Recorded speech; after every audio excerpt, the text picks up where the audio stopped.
What drives a killer not just to murder, but to make sure the whole world sees it? These aren't just crimes, they're performances. From viral videos to online confessions, these 3 cases reveal killers who craved attention more than silence and turned their evil into spectacle. Case 1. The Luka Magnotta. On a chilly evening in May 2012 in the bustling city of Montreal, Canada, a 29-year-old aspiring model named Luka Magnotta sat in his dimly lit apartment surrounded by mirrors and posters of himself. Born Eric Newman in Scarborough, Ontario in 1982, he had reinvented himself multiple times, chasing fame through auditions for reality TV shows and small acting gigs. But beneath the polished exterior of a wannabe celebrity, a darker obsession was brewing. Magnotta craved attention, and he was about to unleash a plan that would shock the world. It started years earlier in 2007, when Magnotta began posting content online under various aliases. At first, it was harmless self-promotional videos and blog posts about his supposed modeling career. But by 2010, his online presence took a disturbing turn. He uploaded videos to platforms like YouTube showing him abusing small animals, including one where he suffocated kittens using a vacuum cleaner. These clips, posted under pseudonyms, sparked outrage among animal rights activists. A group of internet sleuths led by a woman named Deanna Thompson from Las Vegas formed a Facebook group to track him down. They identified Magnotta as the perpetrator, but he slipped through their grasp, taunting them with cryptic messages and fake profiles. By 2011, Magnotta's need for infamy grew. He moved to Montreal, renting a small apartment in the Rosemont district. He spent hours crafting his online persona, posting glamorous photos and fabricated stories about being a high-profile model. But his real-life circumstances were far less glamorous, unemployed, isolated, and obsessed with serial killers like Jeffrey Dahmer. In December 2011, he escalated his provocations, uploading another video showing him feeding a kitten to a python.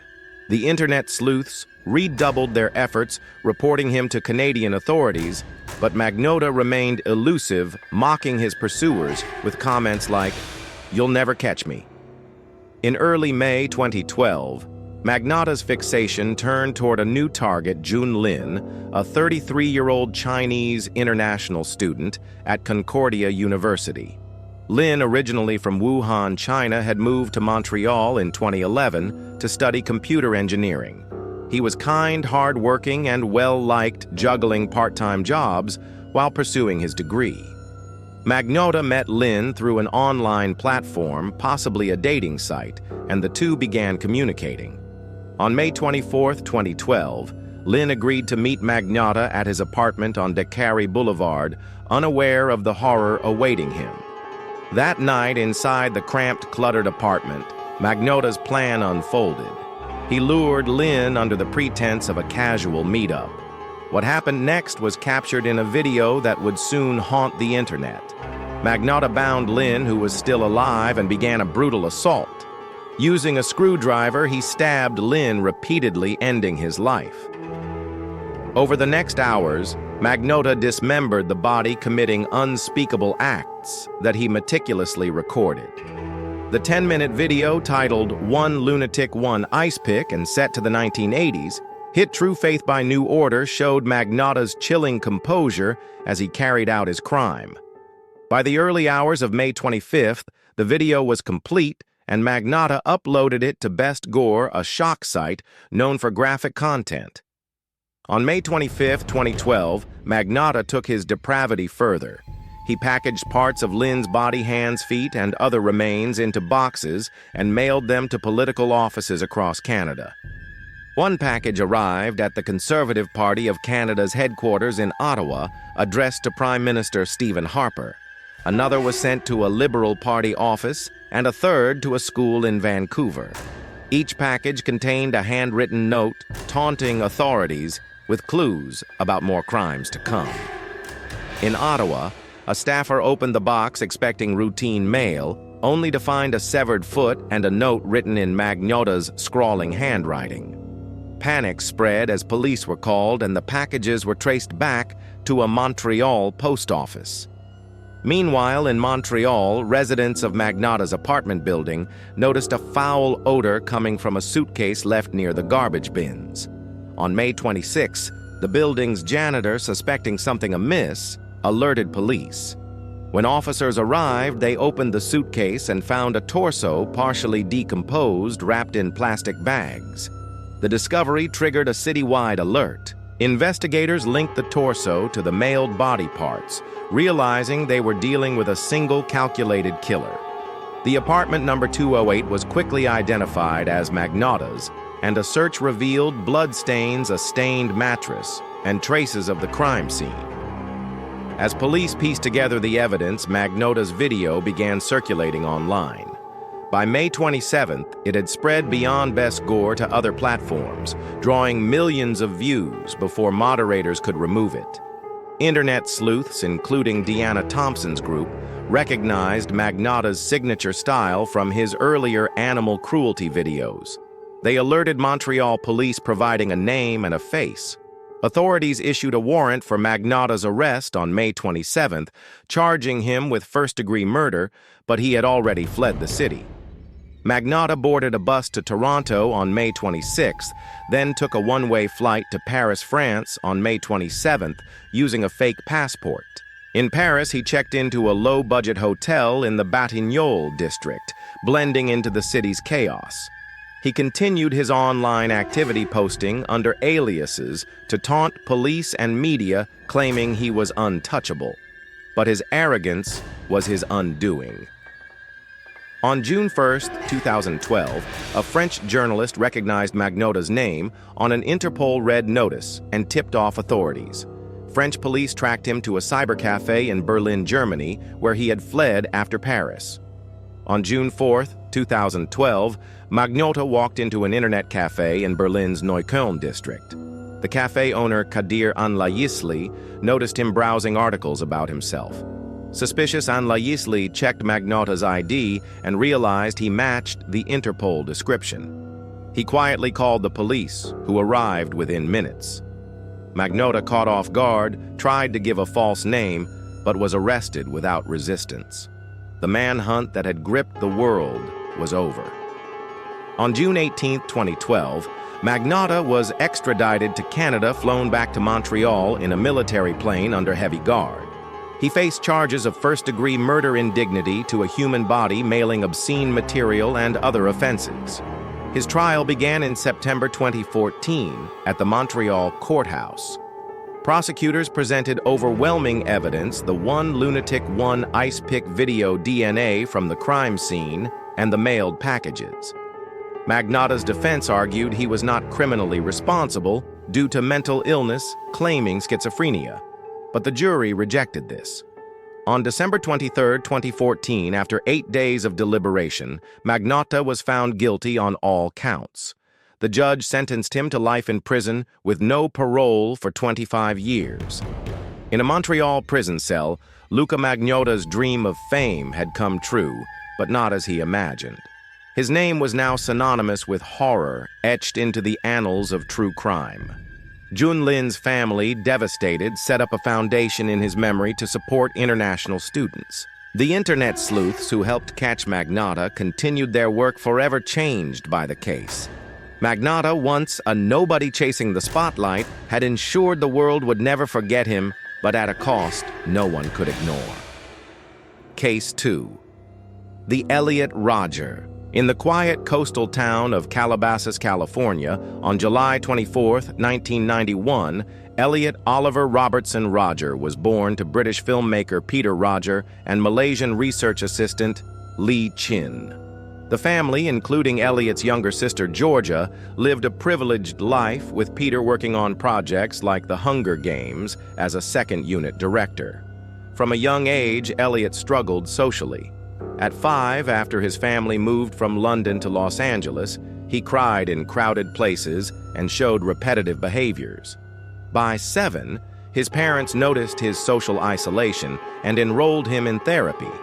Diagnosed with pervasive developmental disorder not otherwise specified PDD-NOS, as a teenager, Elliot received special education support, but his challenges persisted. In middle school, he faced bullying, retreating further into himself.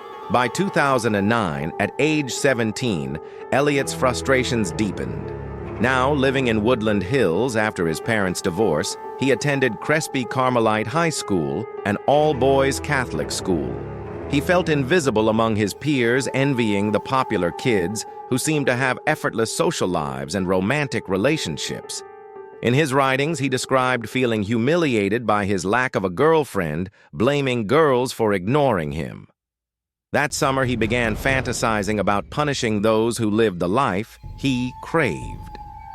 He wrote in a journal about a day of retribution, a vague plan to lash out at the world he believed had wronged him. In June 2011, at 19, Elliot moved to Isla Vista, a lively student community near the University of California, Santa Barbara, UCSB.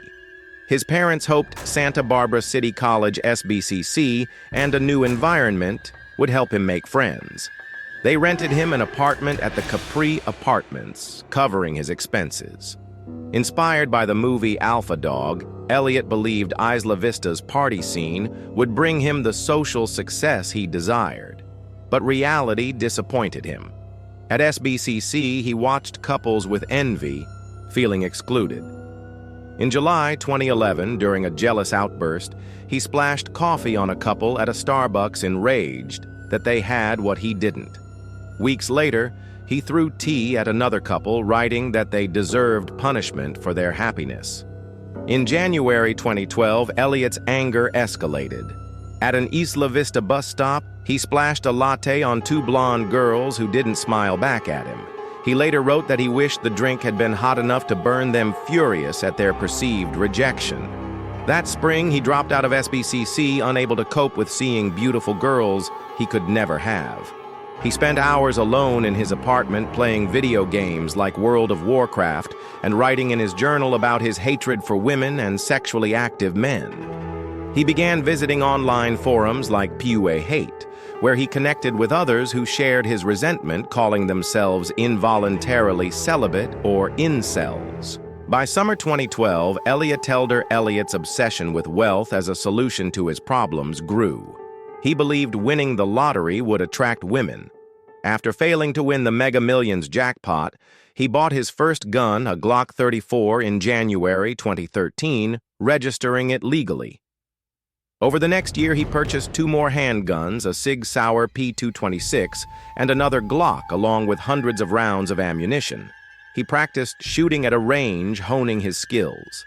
In his journal, he detailed plans to target the Alpha Phi sorority house, which he saw as home to the hottest girls, and to wreak havoc in Isla Vista. In April 2013, Elliot moved to a new apartment in Isla Vista, shared with two roommates, Wei Han Wang and Chung Yuan Hong, both 20-year-old UCSB students. He found their presence intrusive, especially when they brought friends over. One incident, when a roommate's friend bragged about losing his virginity at 13, sent Elliot into a rage. He called his mother, venting about his envy. That summer, he visited his father in Los Angeles, planning to kill his stepmother, Sumaya, and half-brother, Jays, but abandoned the idea. Instead, he returned to Isla Vista, his resentment festering. By early 2014, Elliot's plans solidified. He wrote a 137-page manifesto, My Twisted World, chronicling his life hatred for women and desire for retribution. He posted over 20 YouTube videos ranting about his loneliness and rejection. On May 22, 2014, he recorded 2 takes of his final video, Elliot Rodger's Retribution, in his black BMW coupe at sunset. Interrupted once by a jogger, he succeeded on the second take, declaring himself a supreme gentleman and vowing to punish women and popular kids for rejecting him. He emailed his manifesto to 34 people, including his parents, therapists, and old friends, with the message, attached is Elliot Rodger's life story, which explains how I came to be the way I am. On May 23, 2014, at around 7:30 p.m., Elliot began his attack in his Isla Vista apartment. He ambushed Wei Han Wang in his bedroom, stabbing him multiple times with a hunting knife. When Chung Yuan Hong arrived, Elliot attacked him in the living room, killing him with the same knife. Around 8:00 p.m., their friend George Chen, 19, entered the apartment. Elliot stabbed him to death as well. He cleaned the bloodstains and hid the bodies, ensuring no immediate discovery. At 9:00 p.m., he stopped at a Starbucks ordering a triple vanilla latte, then returned to his car. At 9:15 p.m., Elliot drove to the Alpha Phi sorority house. He pounded on the door for several minutes, but no one answered. Frustrated, he shot 3 women walking nearby: Catherine Cooper, 22, Veronica Weiss, 19, and Bianca Decock, 20. Cooper and Weiss died. Decock survived. Driving away, he made a sharp turn onto Segovia Road and fired a single round into a closed coffee shop on Pardal Road. At 9:27 p.m., he shot into the IV Deli Mart, killing Christopher Michaels Martinez, a 20-year-old UCSB student. As he sped through Isla Vista, he fired at pedestrians, wounding several, and struck others with his car, injuring 4. At 9:27 p.m., the first 911 call came in reporting gunshots. Santa Barbara County deputies, some hearing the shots, rushed to the scene. Elliot exchanged gunfire with police, twice taking a bullet to the hip. He crashed his BMW into a parked car on Del Playa Drive and was found dead inside from a self-inflicted gunshot wound. Officers discovered 3 handguns, 400 rounds of ammunition, and knives in the vehicle. The rampage left 6 dead and 14 injured. Elliot's parents, Chin and Peter, learned of the attack that evening. Chin, driving home from work, received the manifesto and watched the YouTube video. She called 911, desperate to locate her son, unaware he was already dead. The Santa Barbara County Sheriff's Office later released a detailed report confirming the timeline and weapons used. On May 24th, press coverage flooded the airwaves, and a candlelight memorial at UCSB's Harder Stadium drew over 20,000 mourners. Case 3. The Jennifer Pan. In the quiet suburb of Markham, Ontario, on February 28, 1986, Jennifer Pan was born to Hui Han Pan and Bich Ha Pan, Vietnamese immigrants who had fled to Canada in 1979. The Pans settled into a middle-class life, with Han working as a machinist and Bitch at an auto parts factory. Jennifer, their eldest child, followed by her younger brother Felix, grew up under strict expectations. Her parents dreamed of her becoming a doctor or pharmacist, pushing her to excel in academics and extracurriculars. By age 8 in 1994, Jennifer was enrolled in piano lessons, figure skating, and tutoring sessions. She attended Mary Ward Catholic Secondary School, where she earned straight A's, pleasing her parents, but feeling the weight of their demands. In 2001, at 15, Jennifer began high school and met Daniel Wong, a classmate with a laid-back charm. They bonded over shared classes and music, and by 2003, their friendship turned romantic. Han and Bish disapproved, viewing Daniel as a distraction from Jennifer's studies. They forbade her from seeing him, but Jennifer defied them, sneaking out to meet Daniel at local parks or malls. To maintain her parents' approval, she started forging report cards, altering B's to A's, using correction fluid and photocopies. She kept her relationship with Daniel a secret, texting him late at night from her bedroom. By 2004, Jennifer graduated high school with honors, or so her parents believed. She had secretly failed calculus, disqualifying her from university admission to the pharmacy program at Ryerson University. Unwilling to confess, Jennifer lied, telling her parents she had been accepted.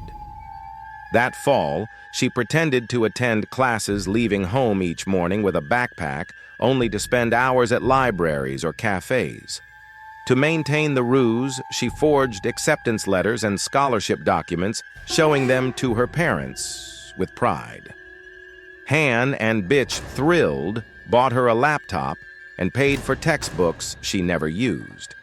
In 2005, Jennifer's double life grew more elaborate. She told her parents she was volunteering at Toronto's hospital for sick children, even describing fake shifts as a pharmacy assistant. In reality, she worked part-time at a restaurant and spent evenings with Daniel, who had graduated and was dealing marijuana on the side. Jennifer helped him with small deals, hiding the cash in her bedroom. By 2006, her parents grew suspicious, noticing she never brought home classmates or discussed university life. Bish followed Jennifer one day, discovering she wasn't at Ryerson. Confronted, Jennifer admitted she hadn't been accepted but claimed she was taking makeup courses to reapply.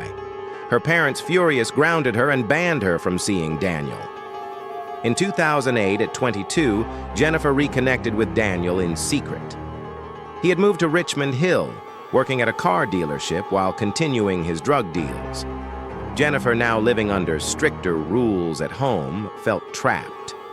Her parents monitored her phone and limited her outings, demanding she focus on reapplying to university. Instead, she spent hours crafting fake transcripts claiming she was enrolled at the University of Toronto. She posted on social media about her university life, sharing photos from campus visits to impress friends and Daniel. Her posts showed a confident, successful student masking her growing desperation. By early 2010, Jennifer's lies unraveled. Han called the University of Toronto, learning she was not a student. On a cold February night, he confronted her in their living room. Jennifer broke down, admitting she had never attended university or volunteered at the hospital. Han, devastated, gave her an ultimatum: move out or follow their rules. Bitch, heartbroken, agreed. Jennifer chose to stay, but her resentment festered. She secretly met Daniel, venting about her parents' control. Daniel, frustrated with his own life, suggested a drastic plan, hiring someone to kill her parents so they could be free and inherit the Pan family's savings. In spring 2010, Jennifer and Rachel started planning. Daniel introduced her to Lenford Crawford, a 24-year-old drug associate known as Homeboy. Through texts, Jennifer agreed to pay Crawford $10,000 to stage a home invasion and kill Han and Bitch. She also contacted Eric Carty, another associate, and David Milvaganam, a friend of Crawford's, to join the plot. Over the summer, Jennifer coordinated via BlackBerry messages, using code words to avoid suspicion. She gave Crawford her parents' schedules and a key to the house, planning the attack for November, when Felix would be away at university. On November 8, 2010, at 9:30 p.m., Jennifer sat in her bedroom texting Daniel. Han and Bish were downstairs watching TV in their two-story home on Helen Avenue. The house was dark, the neighborhood quiet. At 10:00 p.m., Jennifer unlocked the front door as planned. Crawford, Carty, and Milvaganam entered wearing dark clothing and gloves. They carried 2 handguns legally purchased by Carty. Jennifer stayed upstairs pretending to be asleep as the men stormed the living room. They ordered Han and Bish to lie face down on the floor, tying their hands with zip ties. Han begged for mercy, offering money, but Crawford shot him in the face. Bitch screamed, and Milvaganam shot her in the head and chest. The men fled, believing both were dead. At 10:14 p.m., Jennifer dialed 911 from her bedroom, sobbing to the operator that intruders had broken in and shot her parents. Police and paramedics arrived within minutes. Han, miraculously alive despite a bullet through his cheek, was rushed to Sunnybrook Hospital. Bitch was pronounced dead at the scene, her body covered by a blanket in the living room. Jennifer, shaking, told police 3 masked men had demanded money before shooting and fleeing. Officers noticed her calm demeanor and untied hands, raising suspicions. Han, in critical condition, couldn't speak but gestured frantically, trying to communicate. On November 9, 2010, detectives interviewed Jennifer at the Markham police station. She stuck to her story, describing the intruders and claiming she was a victim. Meanwhile, Han stabilized in the hospital, undergoing surgery. By November 12th, he was conscious and wrote notes to police revealing Jennifer had been untied during the attack, contradicting her story. Detectives searched her phone, finding texts to Daniel and Crawford, planning the hit. On November 22, 2010, police arrested Jennifer at the hospital while she visited Han. Daniel Crawford Carty and Milva Ghanem were arrested in the following weeks, charged with first-degree murder and attempted murder. The trial began in January 2014 at the Newmarket Courthouse in Ontario. Prosecutors presented over 100 text messages between Jennifer Daniel and the others detailing the plot. Han, now partially recovered, but with permanent injuries, testified about the night of the attack, his voice trembling as he described Bitch's death. Jennifer took the stand, claiming she had hired the men to kill her, not her parents, because she was suicidal. The jury didn't believe her. On December 13, 2014, after a 10-month trial, Jennifer Daniel Crawford and Milva Ghanem were found guilty of first-degree murder and attempted murder. Carty, who took a plea deal, testified against them and received a lighter sentence. The four were sentenced to life in prison with no parole for 25 years. In a Toronto prison cell, Jennifer Pan sat in silence, her dreams of freedom and a fabricated life shattered. Han, grieving his wife's death, moved to a new home, with Felix vowing never to speak to Jennifer again. The house on Helen Avenue was sold, its walls forever marked by the tragedy of a daughter's betrayal. They didn't just commit crimes, they broadcasted them. Their thirst for fame turned horror into headlines. Which case shocked you the most? Let us know in the comments, and don't forget to subscribe for more disturbing true crime stories.